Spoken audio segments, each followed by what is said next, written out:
What about the guy who stood in front of Jesus in the middle of the Garden of Gethsemane when soldiers came to take him? He cut off some dude's ear, Peter did. Cut off some dude's ear and said, "You can't touch my Lord. I'm protecting him," right? Scenes later, Peter is found by a fire and somebody says, "Do you know Jesus too?" "I've never heard of the guy. Never heard of him." And he scrolls through his phone. "Look, I don't even have his number. I don't follow him on Twitter. I have no idea who you're talking about." The same guy who boldly defends God, defends Jesus, cuts off some dude's ear. And he acts like he's never even heard of him. How do you pronounce Jesus? What's his name? Never heard of him. Oh, but isn't that us too? That depending on the right setting and the right crowd, we'll quote every verse you've ever heard in your life.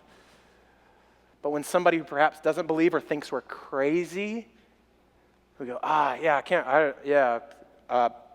go to church every now and then. On accident, because my wife takes me. What if we too are broken, messy, chaotically frustrating people with whom God over and over and over again graciously chooses to give us grace? See, I think ultimately what Peter knows in his own story is that hope is alive and well.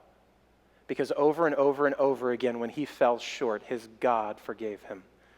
Over and over again, when he started drowning, his Lord picked him up. Over and over again, when Peter denied Jesus, Jesus did not deny Peter. You see, Peter is able to write this letter to us because Peter's story tells us that's who he is. He has been the beneficiary of grace.